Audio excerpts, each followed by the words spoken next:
नमस्तेस्तु भगवन् विश्वेश्वराय महादेवाय त्र्यम्बकाय त्रिपुरान्तकाय त्रिकाग्निकालाय कालाग्निरुद्राय नीलकण्ठाय मृत्युञ्जयाय सर्वेश्वराय सदाशिवाय श्रीमान् महादेवाय नमः। ॐ नमः शम्भवाय च मयोभवाय च नमः शङ्कराय च मयस्कराय च नमः शिवाय च शिवतराय च।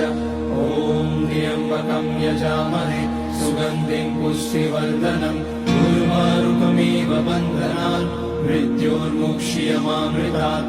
नागेन्द्रहाराय त्रिलोचनाय भस्माकराय महेश्वराय नित्याय शुद्धाय दिगम्बराय तस्मै नकाराय नमः शिवाय।